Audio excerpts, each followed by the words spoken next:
दिनकर जी को याद करती हूँ। राष्ट्रकवि ने कहा था, प्रण करना है सहज, कठिन है लेकिन उसे निभाना। सबसे बड़ी जांच है व्रत का अंतिम मोल चुकाना। संकल्प मोदी ने किया और इसीलिए आज कीमत चुकाते हैं जब आप बिना किसी तथ्य के उन पर कटाक्ष करते हैं, उन पर आरोप मढ़ते हैं। जिन्होंने आज इस सदन में आरोप मढ़ा वो बताएं कि 40 एकड़ भूमि पर आज भी 623 रुपए क्यों देते हैं, वो भूमि छोड़ते क्यों नहीं और सरकार को वो भूमि लौटाते क्यों नहीं। जिन्होंने आज इस सदन पर कटाक्षों की लहर गिना दी, उनसे पूछती हूं, सम्राट साइकिल अमेठी के किसानों की जमीन आज भी क्यों उस खानदान ने हड़पी है, लौटाते क्यों नहीं कोर्ट ऑर्डर के बावजूद। लेकिन ये मात्र जमीनों की बात नहीं है महोदय, कुछ और तथ्य हैं जो इनको शर्मसार करेंगे। जहां 50 साल एक खानदान ने प्रतिनिधि बनकर इस देश की संवैधानिक स्थानों पर, कुर्सियों पर हक जताया, उन लोगों का उन्होंने क्या हश्र किया आज मैं बताना चाहती हूं। महामहिम राष्ट्रपति जी ने अपने अभिभाषण में कहा कि प्रतिदिन सरकार प्रधानमंत्री आवास योजना के अंतर्गत 11,000 घर बनाती है। मैं कहना चाहती हूं कि अमेठी में महोदय 93,000 घर हमारी सरकार ने बनाकर दिए। मतलब लगभग 4 लाख लोगों के पास अमेठी में सर पर छत नहीं थी महोदय, जहां 50 साल इन लोगों का राज रहा। महोदय आज मैं बताना चाहती हूं, महामहिम राष्ट्रपति जी ने अपने अभिभाषण में उल्लेख किया कि 55,000 गैस के कनेक्शन प्रतिदिन दिए गए सरकार द्वारा। अमेठी में 2,14,440 लोगों को जीवन में पहली बार गैस का कनेक्शन तब मिला जब मोदी की सरकार बनी। ये जानना चाहते हैं क्यों मैं अपने लोगों की बात करूं, क्यों ना करूं। महामहिम राष्ट्रपति जी ने उल्लेख किया कि गरीब को मुसीबत के वक्त मुफ्त का राशन मोदी सरकार ने पहुंचाया। इस वर्ष 2 लाख करोड़ का व्यय हो रहा है।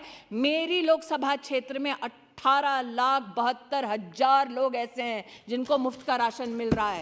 मैं उनकी ओर से आभार व्यक्त करती हूं, क्यों ना करूं। 305 किलोमीटर सड़कें सिर्फ मेरे एक जनपद में बनी है महोदय।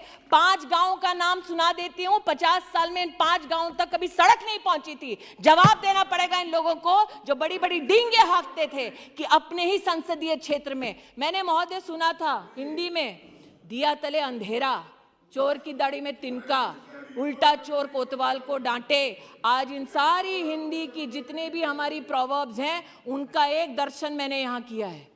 उनको जवाब देना पड़ेगा। 5 गांव के नाम भी बता देती हूं जहां सड़क ही नहीं पहुंची कभी। इसलिए महोदय आज महामहिम राष्ट्रपति जी के अभिभाषण पर आभार मैं इसलिए व्यक्त करती हूं कि देश में पहली बार आदिवासी समुदाय की एक बेटी को, एक महिला को राष्ट्र के सबसे उच्च संवैधानिक पद पर मात्र नरेंद्र भाई मोदी के प्रयासों से पहुंचाया गया। इतना ही संतोष नहीं कर रही हूं, मैं गौरव करती हूं इस बात का कि अगर आप समुचित सरकार का आदिवासी क्षेत्र के लिए बजट देखिए तो जब कांग्रेस की सरकार थी तो 19,000 करोड़ रुपया खर्चा करते थे, पूरी सरकार को कहते थे, और जब मोदी जी की सरकार बनी तो 88,000 करोड़ रुपया मात्र आदिवासी परिवारों के लिए हमारी सरकार ने व्यय किया। क्योंकि मैंने दिनकर जी का उल्लेख किया तो आप तो वरिष्ठ हैं महोदय, आप राष्ट्र कवि का कई बार कई भाषणों में उल्लेख भी कर चुके हैं, कई चर्चाओं में उनका उल्लेख कर चुके हैं। उन्होंने कहा था कि सच है विपत्ति जब आती है कायर को ही दहलाती है। वो कौन था जो कहता था विदेश से वैक्सीन लाओ? वो कौन था जो कहता था हिंदुस्तान की वैक्सीन ना लगाओ? और वो कौन था जिसने कहा कि विदेश पर नहीं अपने देश पर भरोसा करो, वैक्सीन यहां बनाओ और हर हिंदुस्तानी को मुफ्त लगाओ? उस शूरमा का नाम मोदी।